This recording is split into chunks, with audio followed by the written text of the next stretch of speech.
Olá pessoal, hoje nós vamos começar o volume 2 do PET dos segundos anos, né? E o tema dessa semana é natureza e cultura.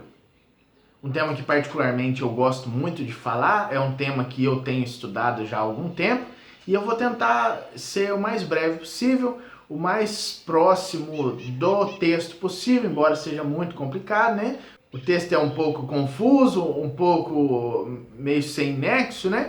Eu vou tentar explicar para você o ponto central do texto. Eu queria começar então por uma frase que está lá na página 115, né? Que a filosofia nos ajuda a fugir do macaco. O problema aí não é o macaco, tá entendendo? É o animal. A gente vai conseguir entender essa frase um pouco mais para frente. Mas para tentar entendê-la, a gente precisa pensar primeiro duas coisas. A primeira coisa é que todos nós, assim como os animais, temos nossos instintos naturais, né? Uma coisa bem tranquila de entender. O animal, quando ele está com fome, ele come, e quando a gente está com fome, a gente quer comer também, né? Os animais têm fome, têm sede, têm sono, têm frio, têm necessidade de se acasalar, têm necessidade de abrigo, e da mesma forma nós também temos, né, todas essas coisas. O animal, ele sabe muito bem onde encontrar comida, e nós também, no estado de natureza, por exemplo, com os bebês já sabem mamar no peito, né? Eles já têm isso de instinto, eles choram, o choro é diferente quando é fome, quando é frio, e isso tudo ele não aprende em lugar nenhum. Então você percebe aí que essa primeira dimensão do ser humano é uma dimensão que se assemelha muito à dimensão animalesca, né? Então o homem tem instinto, sim, né? Mas o que acontece? O instinto não basta para a existência humana, ela basta para o cachorro. Então olha só, um exemplo simples, né? Um gato, ele é um gato desde lá do Egito, quando ele era tratado como uma divindade, até hoje. Ele faz as mesmas coisas, ele dorme o dia inteiro, ele se enrosca na perna da gente, ele faz as mesmas coisas, né? O gato, por exemplo, não construiu um foguete e foi na lua nesse meio tempo, né? Agora, o ser humano não. Você sabe muito bem a diferença do ser humano, do comportamento humano do Egito para cá, né? Olha quanta coisa nós fizemos. Olha só, eu tô dando aula da minha casa, né? Olhando para o meu celular. Quem diria que se você for viajar amanhã para o Japão, você pode ligar para mim e nós vamos conversar em tempo real, né? Existe uma evolução do ser humano. Essa evolução é o que a gente chama de cultura, certo? Então, olha só, nós temos o instinto, nós temos a natureza que nos assemelha aos animais, mas nós temos também aquilo que nos diferencia dos animais. E essa diferenciação que nós temos dos animais é o que a gente chama de cultura. Ou você pode chamar também de vida espiritual. Nesse sentido, não tem a ver com religião, né? Com uma coisa para além do físico. Não, em filosofia, principalmente na filosofia que vem da Alemanha do final do século XIX, início do século XX, você tem a ideia de que vida espiritual é vida cultural, né? É aquilo que você faz no mundo que vai para além da sua natureza. Então eu espero que tenha ficado claro essas duas dimensões do ser humano. A dimensão natural, né, que faz parte do mundo da natureza, e a dimensão cultural, que faz parte do mundo espiritual, né? Dentro desse mundo espiritual, a gente tem várias coisas. A gente tem a nossa linguagem, a gente tem a ciência, a filosofia, a história, as manifestações culturais diversas. Tudo isso está dentro daquilo que nos separa, que nos desliga da nossa natureza e da nossa dimensão instintiva, certo? Então a cultura, ao contrário do nosso instinto, ela nos ajuda a ser mais o quê? Humanos, né? Como é que um gato é mais gato? Fazendo gatices, né? Como é que um cachorro é mais cachorro? Fazendo as cachorrices dele. Mas como é que um ser humano é mais ser humano? A partir do momento que ele olha para o instinto e ele se afasta do instinto. Deu para entender? O ser humano é mais ser humano à medida que ele se afasta do instinto. Quero te dar um exemplo. Você conhece a história de um homem que levou muita bofetada, que foi preso injustamente e que foi torturado, foi zombado, né? E imagina naquele momento em que ele tá com raiva de tomar uma cusparada na cara, de tomar uma bofetada na face, com aquela raiva, né? Porque provavelmente ele deve ter sentido, ele era humano também. E ele, ao invés de virar e dar um soco em alguém e se entregar ao seu instinto, que é o que um cachorro faria, né? Se você chutar, ele te morde. O que ele faz? Ele opta pelo silêncio. Como um cordeiro anda para o matadouro, né? Ele oferece a outra face.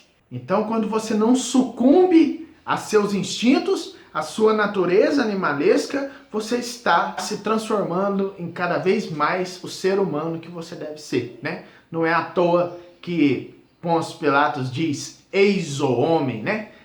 Ali está totalmente completo o que nós deveríamos ser, né? Aquela humanidade que foge daquele instinto, né? Daquele pecado instintivo. Agora eu queria chamar a atenção para vocês de uma coisa. Quando a frase lá da página 115 diz a filosofia nos ajuda a fugir do macaco, eu mesmo nessa aula falei que a filosofia, no sentido da cultura, te ajuda a se despregar da sua natureza, né? A se afastar dela. Tome muito cuidado para não entender isso como um desligamento total, como se você fosse dois, né? Uma natureza e uma cultura. Não, natureza e cultura são duas vidas que você tem em você mesmo, né? Elas são uma espécie de duas peles. Uma está ligada na outra. Você não consegue separar a cultura da natureza. Todo ato cultural, ele surge na sua vida natural. Posso citar para você o exemplo de um dos autores que eu mais gosto, que é o Albert Einstein, né? Que, embora eu não entenda nada daquilo que ele fez em física, eu gosto muito do posicionamento filosófico dele. Ele tinha uma curiosidade, que era uma curiosidade natural, um movimento que o levava para fora de si para procurar outras coisas no mundo, mas que surgia dele, né? Isso era dele, isso era natural, era a vida biológica dele. E isso gerou uma busca científica e uma alteração da realidade muito grande, né? Um movimento instintivo de curiosidade pessoal e singular se transformou em uma cultura, em um ato espiritual, cultural e que está afetando a vida de todo mundo até hoje, né? Quando o seu ato deixa de ser biológico e só seu e passa a ser um ato cultural, né? Ele começa a afetar a vida das outras pessoas, a afetar a humanidade, é aí que você tem o que a gente chama de cultura. Mas toma só cuidado para não pensar que a cultura está afastada da natureza. Ela não está, elas estão sempre interligadas. A primeira atividade é para você fazer uma distinção entre o ato instintivo e o ato da inteligência, ou ato cultural, ou ainda ato espiritual. Eu acabei de explicar, né? Vê de novo o vídeo com calma que você vai entender o que eu disse. A segunda questão fala de um filósofo francês, Merleau-Ponty, né, que viveu ao longo do século XX, no início do século XX, morreu em 1961, se eu não me engano. Assim como outros contemporâneos, ele vai fazer essa distinção que eu apresentei para vocês, entre natureza e cultura, mas sem colocar as duas coisas como distintas e totalmente separadas. Então, quando ele diz tudo é natural e tudo é fabricado, é isso que ele quer dizer. Embora nós tenhamos duas dimensões distintas, que são a natural e a fabricada, que é a cultural, né, que é aquilo que sai do natural e se transforma em algo que é uma ação minha no mundo, que eu produzo, né, que eu fabrico, essas duas dimensões elas não estão separadas, elas estão unidas, embora por pontas diferentes, vamos dizer assim, né? Elas seguem caminhos diferentes, embora partam de um mesmo lugar. De onde? Da sua vida, né? Essa aí que você tem, essa aí que você está usando para me assistir agora. A terceira questão é de um filósofo francês do início da Idade Moderna, que eu gosto muito particularmente, né? O Blaise Pascal, filósofo católico. Ele diz aí, né? Você leu a frase aí, o homem é um caniço mais fraco da natureza, mas ele é um caniço pensante. Caniço é isso aqui, né? Ele é o mais fraco da natureza, mas ele é o pensante. Qual que é a diferença? Ora, quando a tartaruga nasce, ela sai do ovo, cava, acha seu caminho na praia, vem a onda e a leva e ela é tartaruga.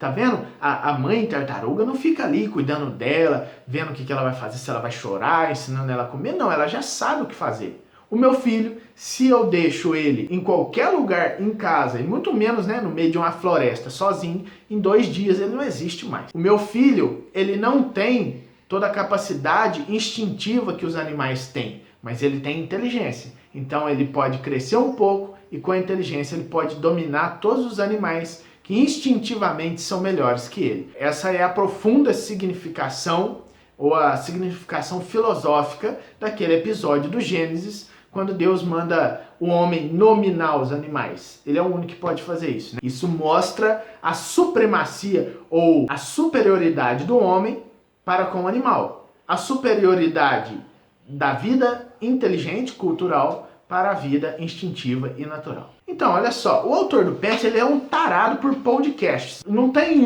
uma semana que ele não coloque podcast para você ouvir. A minha opinião é de que você evite isso. Se você quer de fato aprender, vai ler, né? Você aprende muito mais lendo do que ouvindo podcast que você nem sabe quem fez. Só que ele parece que ele está aprendendo alguma coisa. Então ele sugeriu aí para você assistir um vídeo do Bruno Peterson, que é da FAG, né? Da Faculdade Jesuíta lá de Belo Horizonte, que é uma pessoa que tem conhecimento, sabe do que está falando e com quem você pode aprender alguma coisa. Muito bem, pessoal, espero que vocês tenham gostado do assunto, é um assunto muito legal. É uma pena que eu não possa desenvolver ele mais, né? Se você quiser que eu desenvolva e trate de outras questões a esse respeito, comenta aqui que eu vou fazer uma aula especialmente para o seu comentário. Até a próxima aula, então, e um abraço.